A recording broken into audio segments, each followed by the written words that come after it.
Bon après-midi, tout le monde, et bienvenue à cette mise à jour sur le COVID-19 au Nouveau-Brunswick. Les porte-paroles aujourd'hui sont le médecin hygiéniste en chef, le Dr. Jennifer Russell, et le Premier ministre, l'Honorable Blaine Higgs.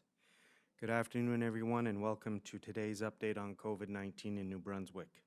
Speaking on behalf of the province this afternoon are the province's Chief Medical Officer of Health, Dr. Jennifer Russell, and Premier Blaine Higgs. Dr. Russell.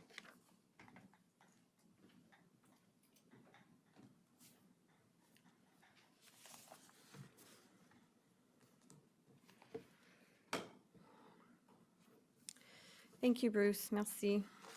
Good afternoon, everyone. Bonjour à toutes et à tous. Today, I am providing an update on the outbreak at the Manoir Notre-Dame in Moncton.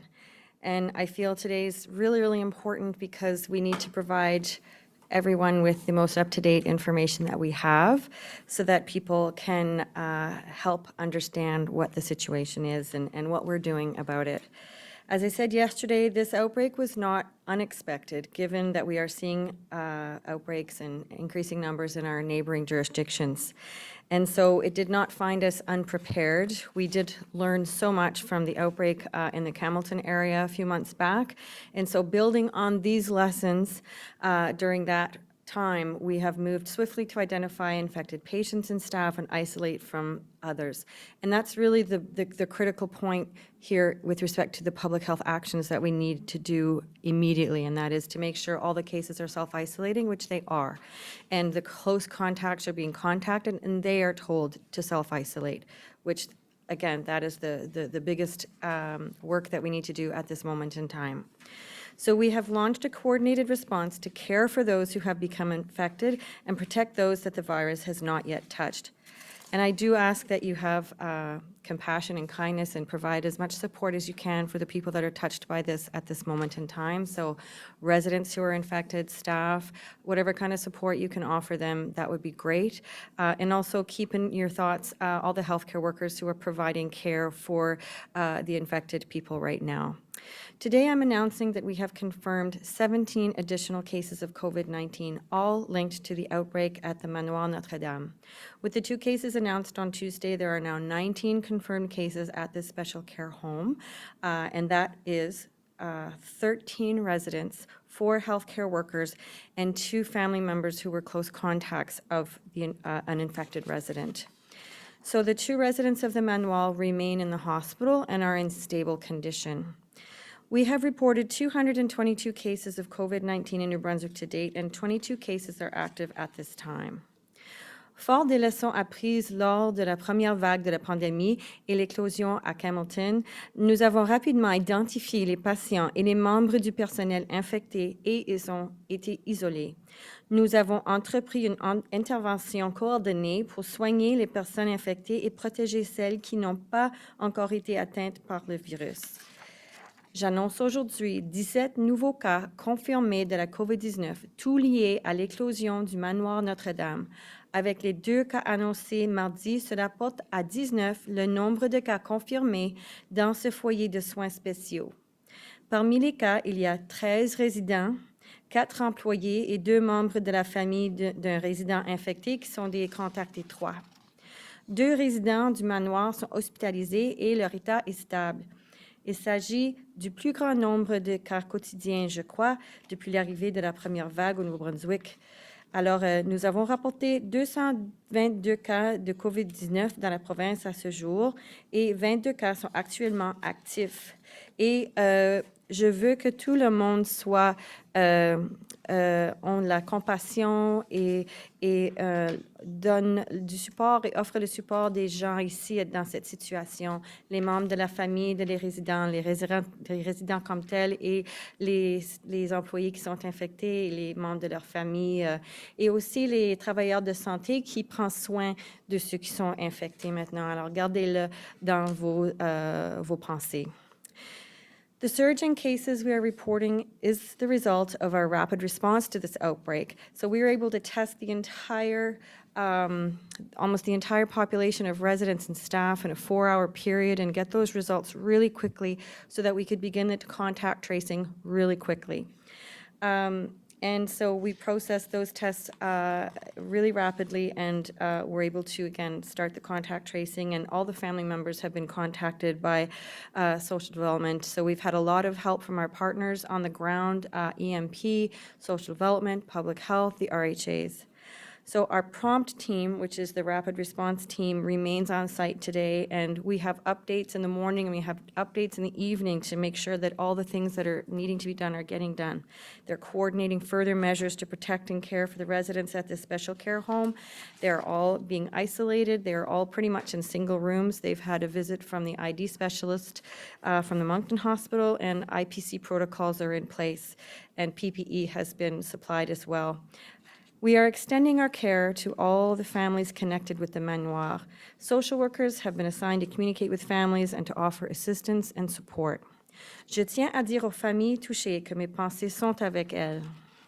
Je comprends l'inquiétude que vous ressentez pour vos proches et pour les membres du personnel qui ont bien pris soin d'eux.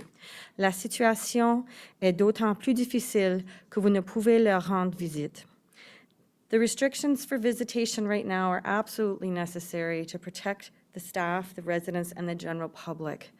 I thank all the families for their support and understanding at this time. And again, I ask that the public offer their support and their well wishes at this time. Une équipe de soins cliniques a été dépêchée au manoir pour aider le personnel à contenir l'infection. Les résidents sont tous isolés dans leurs chambres. La résidence comporte principalement des chambres pour une personne avec leur propre salle de bain, ce qui aiderait à ralentir la propagation du virus. Staff are being assisted with special training on the proper use of personal protective equipment to protect themselves and the residents. Contact tracing is underway, and the source of the outbreak remains under investigation. Je ne cherche pas à faire porter la blâme à quelqu'un et vous ne devriez pas non plus. La COVID-19 est autour de nous et nous devons faire face aux éclosions lorsqu'elles surviennent. La grande majorité de nos cas sont liés à quelqu'un qui a voyagé à l'extérieur de la région atlantique et a rapporté le virus ici sans le savoir. C'est pour ça que c'est vraiment important que les gens qui voyagent hors de la bulle et retournent devraient isoler pendant 14 jours quand ils retournent. It's really timely to remind everyone of the importance of following self-isolation rules for those who have traveled outside the Atlantic bubble. From our experience with temporary foreign workers and international students last summer, those travelers had all been self-isolating, and any of the cases that were positive in the end, they were diagnosed while they were self-isolating, and therefore they could not infect any other people. We expect people will travel outside the region in the course of their work and their personal lives, and until a vaccine or other effective treatment becomes available, those who are required to self-isolate must do so and follow the rules to the letter. If you are told to self-isolate, that means limiting your contact with others. Don't go to school or work, and don't go out to shop.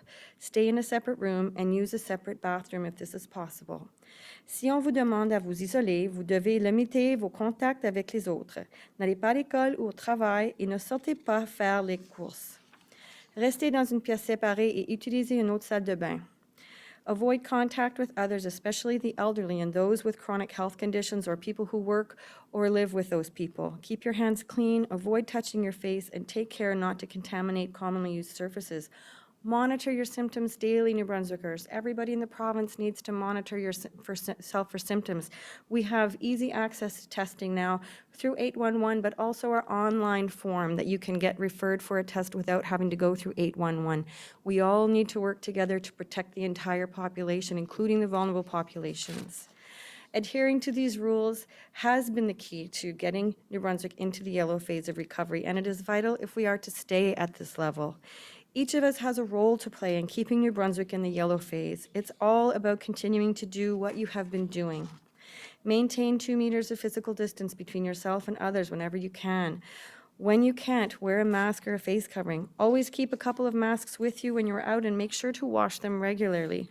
Wash your hands regularly and thoroughly. Cough and sneeze into your sleeve. Regularly clean high-contact surfaces like kitchen countertops and door handles. Stay home when you are sick. Get tested by using the online self-referral tool or calling 811. None of these actions will stop COVID-19 on their own. It's the combination of all of these steps that we all need to do frequently, regularly, daily to stop COVID-19.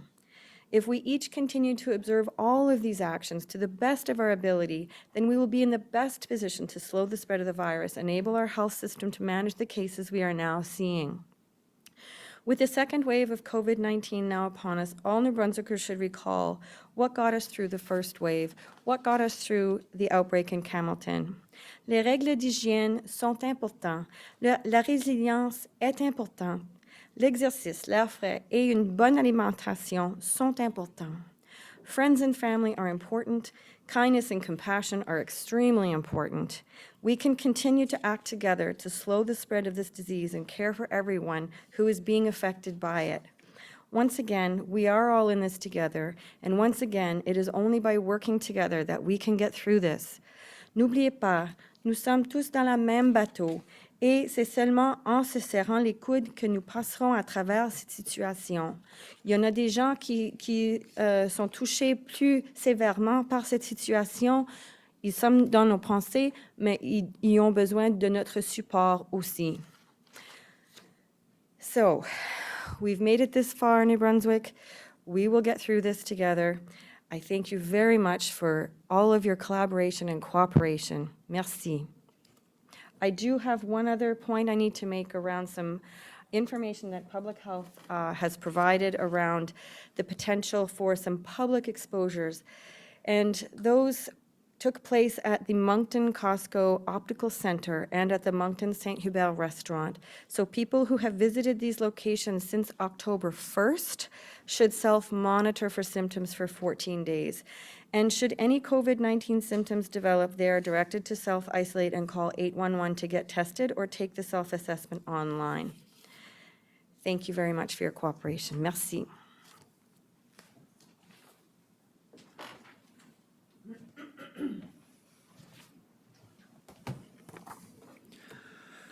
Good afternoon. Bonjour. The 17 new cases announced today represents the largest one-day outbreak our province has experienced to date. We've watched all across our country and in other countries, particularly in the U.S., over the last several months. And we've hoped that this day wouldn't come, but here we are.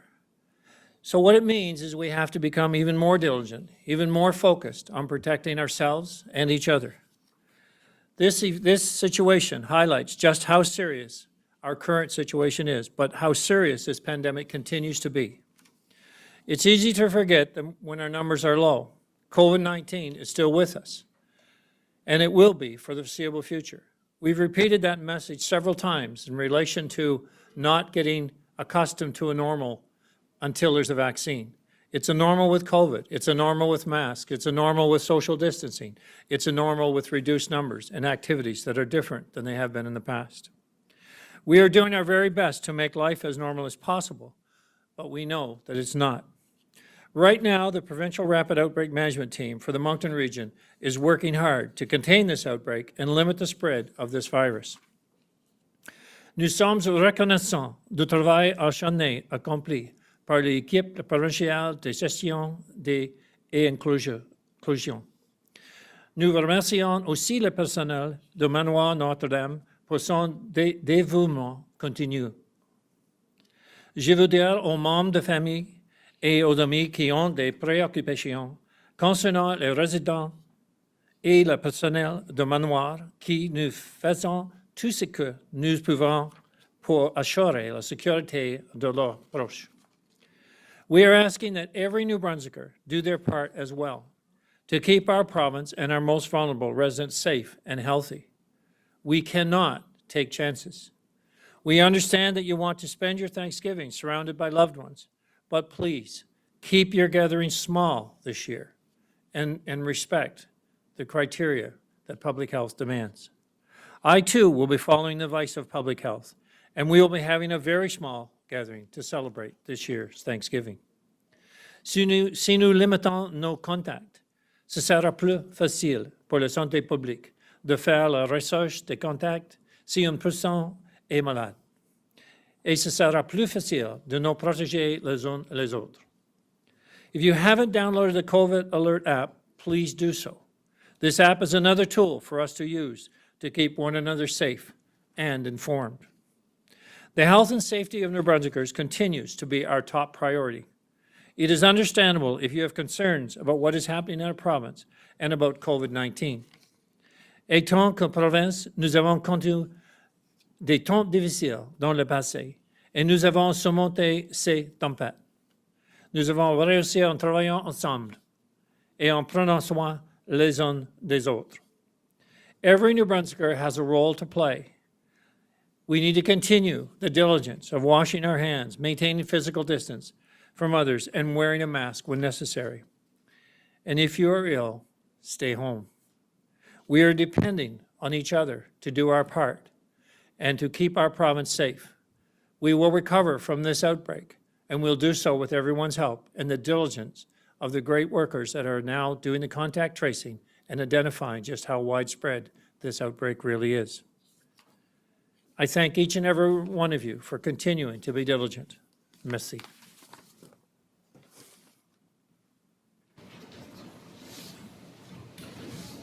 Merci, Monsieur le Premier Ministre et Dr. Jennifer Russell. Thank you, Dr. Russell, Premier Higgs. We will now proceed with questions from the media. You have the right to pose your question in the language of your choice. Nous allons maintenant procéder aux questions des journalistes. Vous avez toujours le droit de poser vos questions dans la langue de votre choix. Each reporter will have one question and one quick follow-up. Chaque journaliste aura une question et un suivi le plus rapide possible. Michel Corriveau, Radio-Canada. Bonjour, c'est une question pour Dr. Russell. Dr. Russell, j'aimerais savoir, puisque c'est la plus grande augmentation de cas depuis le début de la pandémie, pourquoi ne passe-t-on pas la phase orange dans la région 1? Bonjour, Michel. Alors, ça, c'est quelque chose qu'on discute maintenant parce qu'il y a des changements sur nos phases d'alerte depuis le commencement du pandémie. Alors, ça fait peut-être un mois ou deux qu'on a mis d'autres changements sur le site web pour annoncer qu'est-ce qui arrive dans les différentes couleurs, puis qu'est-ce que sont les choses qui déterminera si on change. Alors, maintenant, on est en train de faire les recherches sur les contacts étroits. Alors, ça, c'est une des choses. Si on ne peut pas faire toutes les recherches dans les contacts étroits dans une certaine période de temps, et aussi si c'est un risque à cause que c'est dans une résidence avec des populations vulnérables, s'il y a un risque qu'il y aura de la transmission communautaire, c'est ça qu'on détermine maintenant. Alors,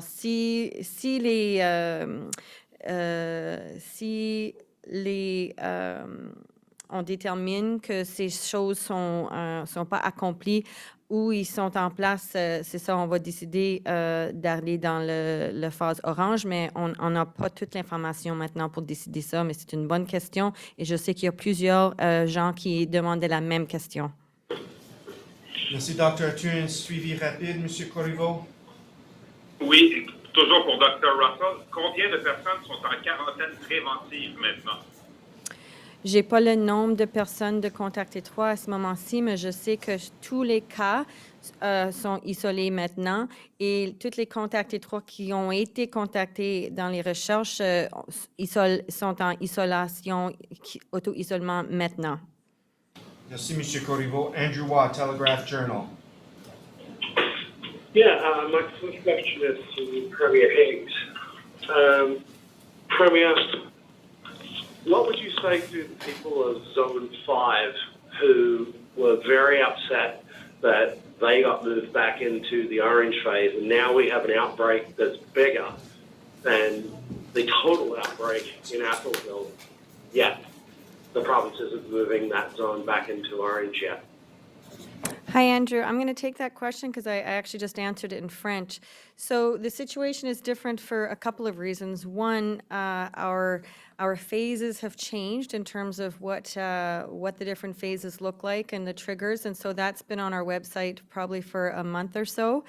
And at this point in time, because we've done the multitude of testing last night and have all the cases self-isolating right now, and we're continuing to do contact tracing, and those contacts that have been contacted so far are self-isolating. Again, we're continuing to gather more information to complete our risk assessment to make a decision about Orange. But certainly, the situation in Campbellton included one adult residential facility, 2 different daycares, and a hospital.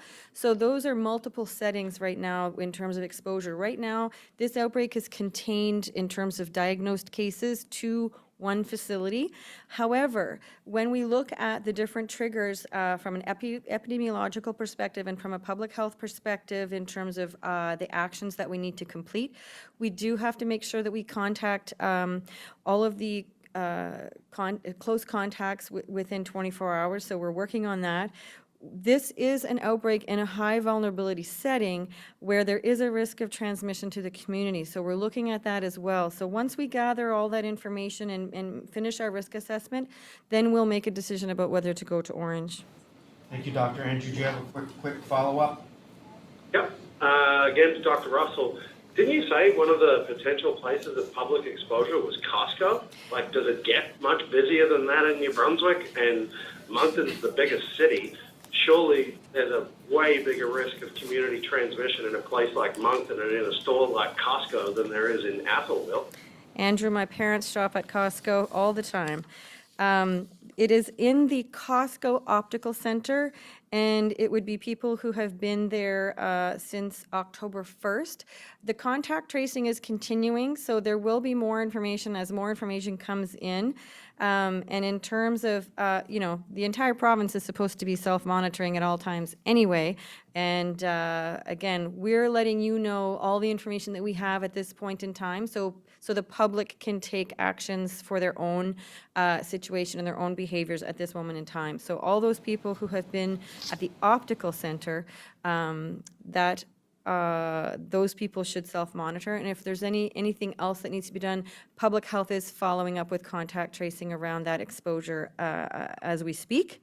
And again, it's easy to get tested if you have symptoms. You can call 811 or you can take the self-assessment online. Thank you, And Dr. also, and the other exposure was at the Moncton St. Hubert restaurant. Thank you, Mr. Waugh. Thank you, Dr. Timothy Jakes, Campbellton Tribune. My question is for the Premier. The Mayor of Pointe-à-la-Croix, Quebec, questions why people from nearby parts of Avignon outside the bubble can't enter his community to shop, apparently because New Brunswick insists on it, and thinks his community may have to leave the bubble rather than cut off its neighbors. So what is the status of that bubble as of today, and would it be possible, if Pointe-à-la-Croix leaves, to keep a bubble with Listicush First Nation, which has 106 students, I understand, attending high school in Campbellton? So that has been the concern with the students that are traveling into New Brunswick from the First Nations community, and I guess that we're now looking at options in that sense. We don't see right now, especially given the current situation, there will be any expansion of that bubble, and if it becomes necessary to close the northern border with Quebec, then that is a possibility, and we will work with the First Nations community on how to make that as painless as possible, but also recognizing the need for the students and how we can best accommodate their needs, even if they are restricted to the border crossing. But further expansion is certainly not in the cards at this time. Thank you, Premier. Mr. Jakes, do you have a quick follow-up? Yes, for the Premier, just to clarify, when you say expanding the bubble, do you mean that includes neighbors of Pointe-à-la-Croix coming into Pointe-à-la-Croix to do their shopping and things like that? Is that what you mean? Yeah, what I understand is that there's some local, certainly, anxiety or complaints about the fact that we're monitoring people coming and going into the community, basically turning people away that don't have an essential reason to do that. That's the way we've protected communities here in New Brunswick, and that's the way we had agreed with the chief in relation to protecting his community, that would allow us in order to keep the students moving back and forth. So if that border that was set up with the Quebec police in order to monitor activity in the community, if that border is not acceptable to the residents outside of the Louisquay community, then it becomes problematic. And we will have to recognize that that's not workable. Thank you, Mr. Jakes. Travis Fortnum, Global News.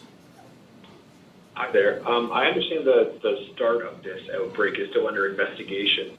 If it were someone who traveled from outside the Atlantic bubble and visited this long-term care home without self-isolating, is it possible that charges could be placed?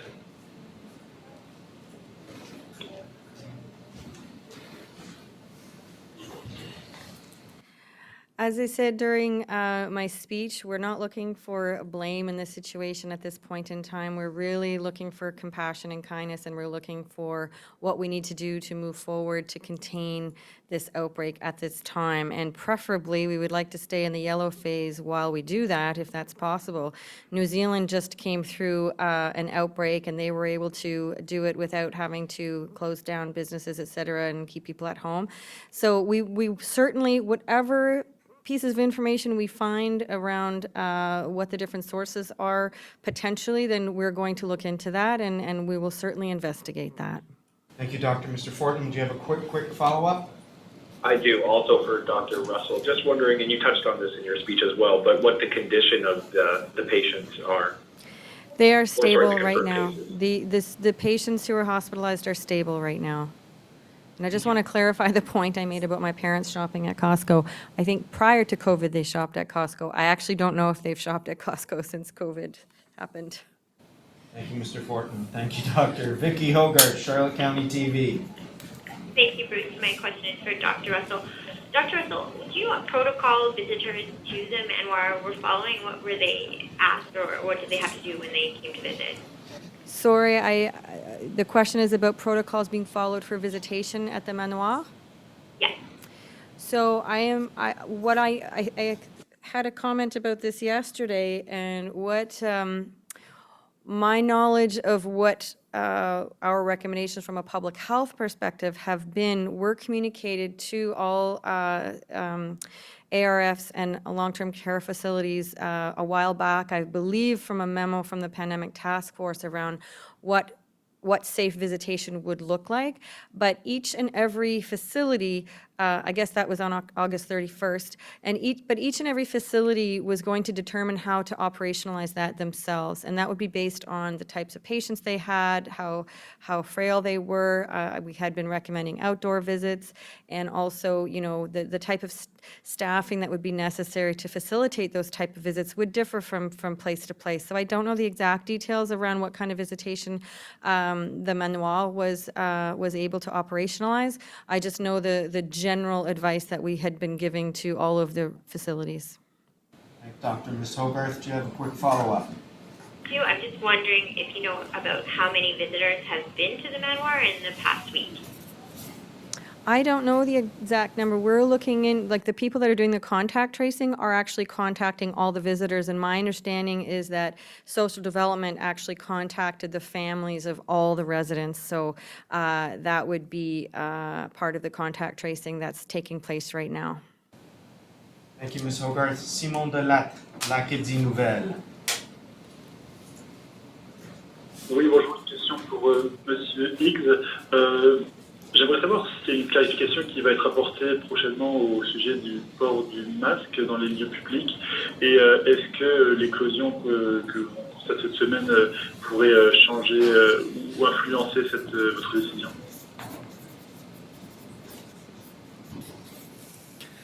The COVID Cabinet Committee and Cabinet are meeting tomorrow on certainly understanding the compliance issues around following public safety rules. This situation will definitely be a factor in the discussions around the future requirement for masks.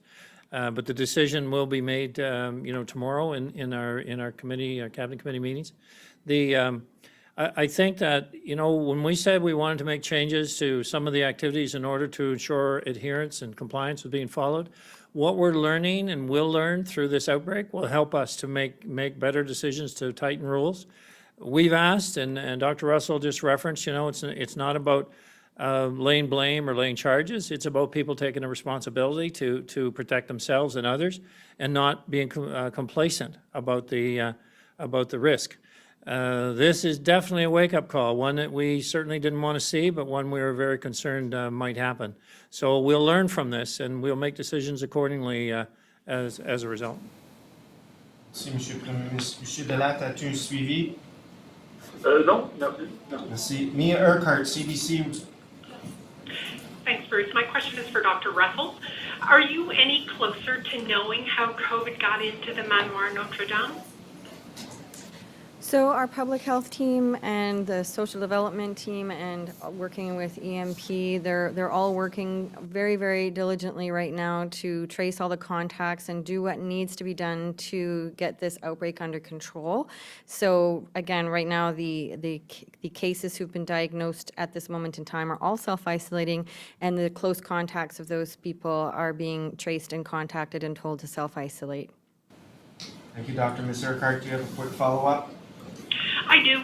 With so many workers in isolation, how are the residents being cared for?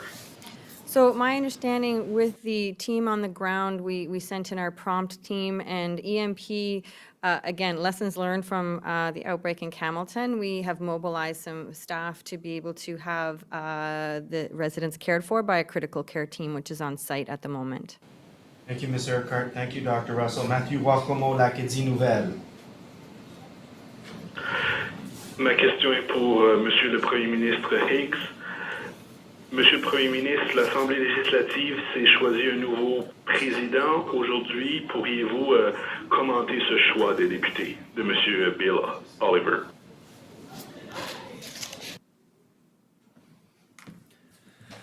Yes, certainly. I'm very pleased with Bill taking on the role of Speaker. I mean, Bill has a tremendous amount of experience certainly in the legislature, but as certainly going back years ago to being an executive assistant to a former Speaker, Bev Harrison, and so he's worked in not only the legislature directly to understand the procedures and protocol, but he's worked certainly as an MLA, as a minister of the Crown.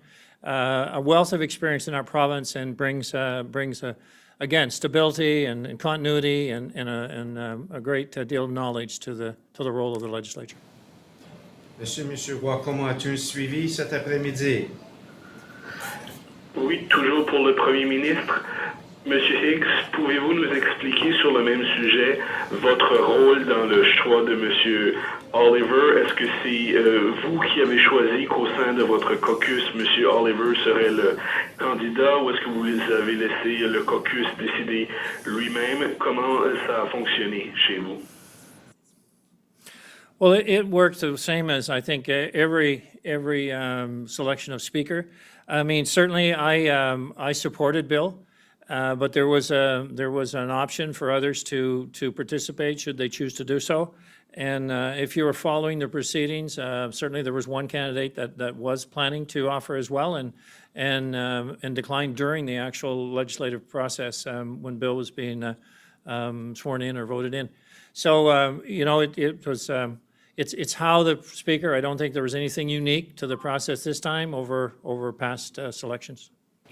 Merci, Monsieur Wacomo. Thank you. Premier Shane McGee, CBC. Hi, this is a question for Dr. Russell. Can you tell us more about this exposure at St. Hubert's? We're seeing that an email that suggests an employee at the location has tested positive after being a contact with one of the home residents. I don't have that information. We are looking into everything that we can at this time. So I was just informed about the possible public exposure at the St. Hubert just before I came into the press conference. Mr. McGee, a quick follow-up, please.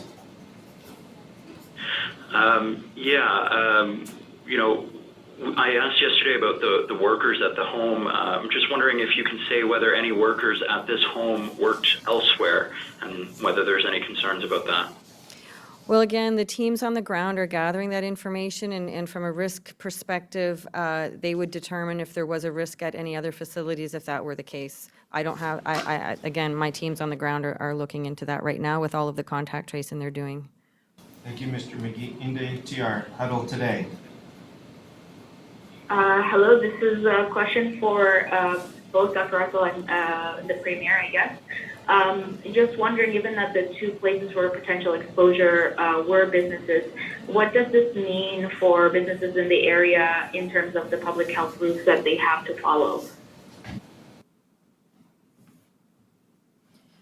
Well, Costco had already implemented their own mandatory mask directive. So my understanding is the Costco mandates that you wear a mask when you go into that particular facility. I'm not sure about the St. Hubert, but certainly I'm assuming that those establishments would have also alcohol hand sanitizer for people to use when they entered as well.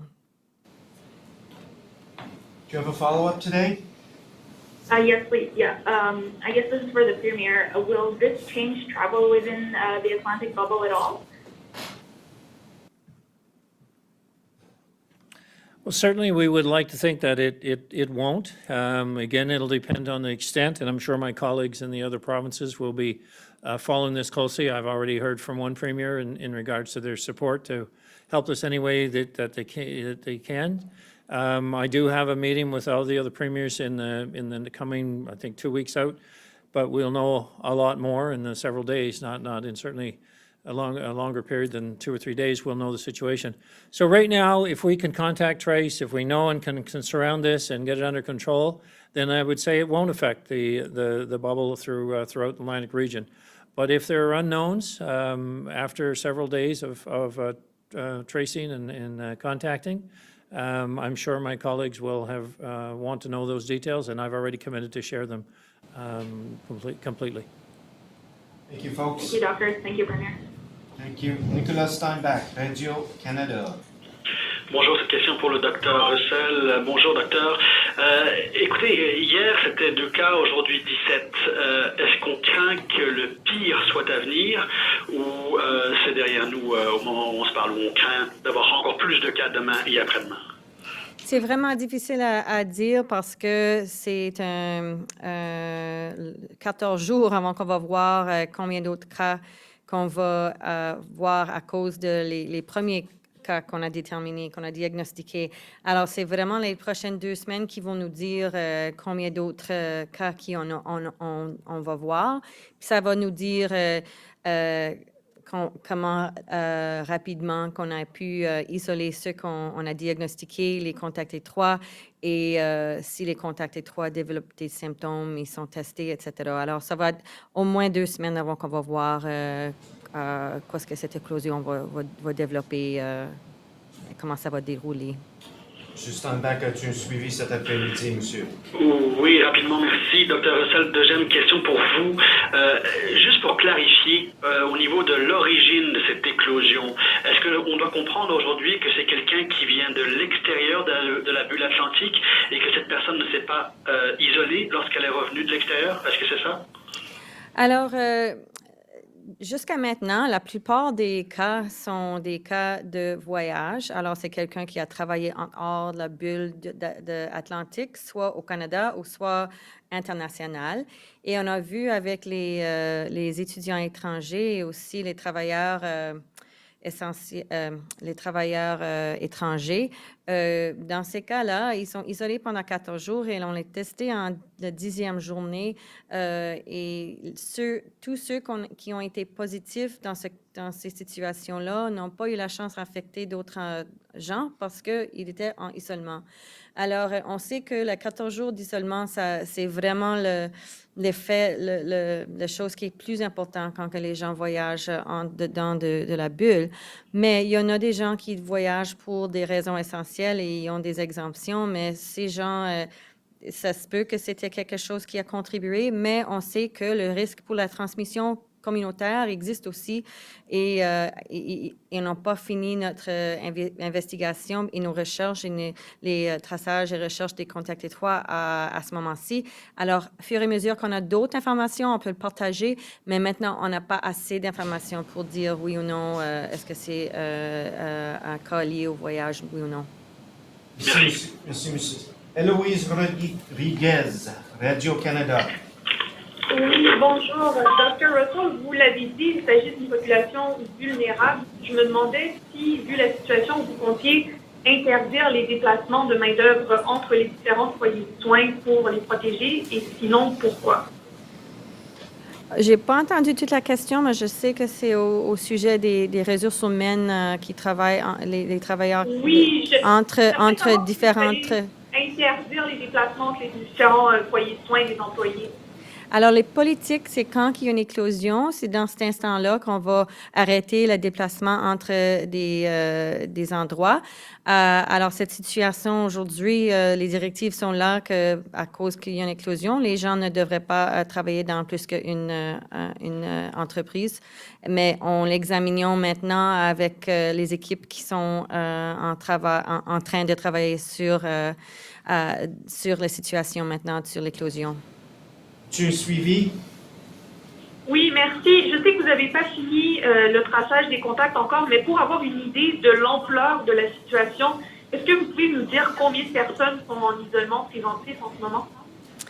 J'ai pas cette information dès que maintenant, mais au fur et à mesure qu'on l'a, on peut vous donner l'information. Dans le cas de Hamilton, on avait comme au moins 1000 contacts étroits, mais quand on a tracé tous les contacts, on a vu que c'était vraiment 400 parce qu'il y avait comme des contacts en commun avec d'autres. Alors, au fur et à mesure qu'on a cette information, on va partager. Merci beaucoup, David Coach. Time to transcript.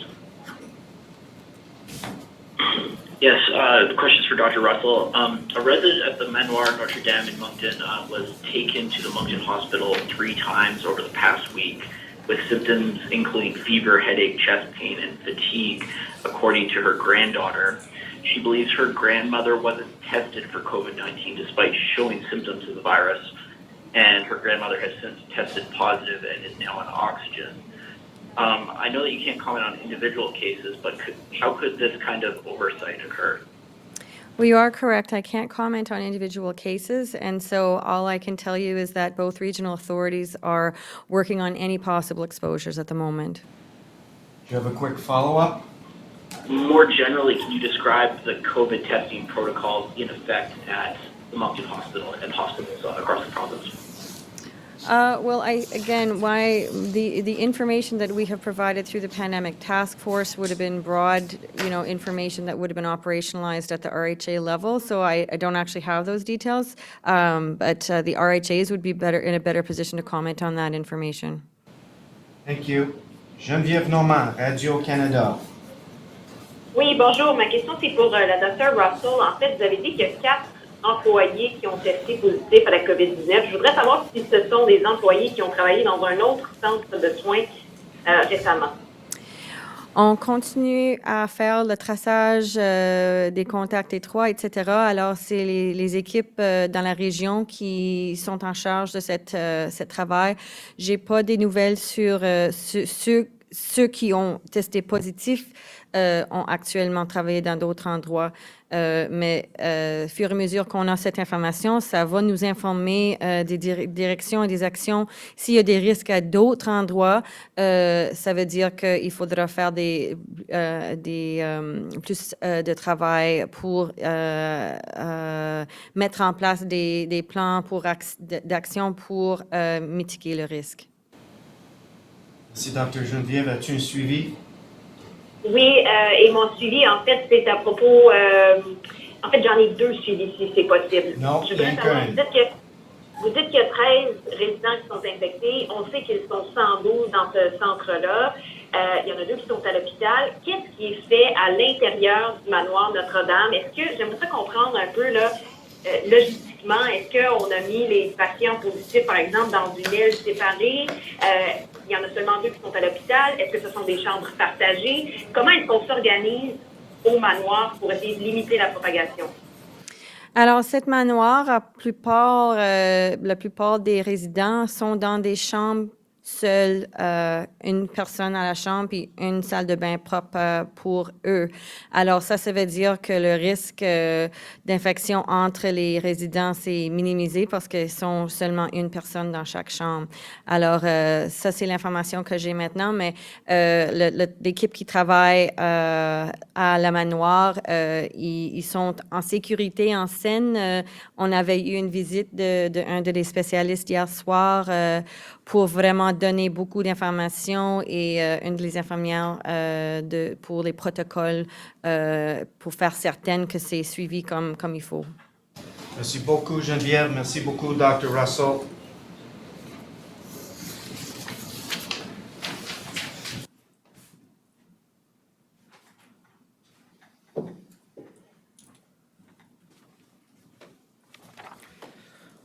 Voilà la fin de notre mise à jour pour aujourd'hui. That concludes today's update. Thank you very much.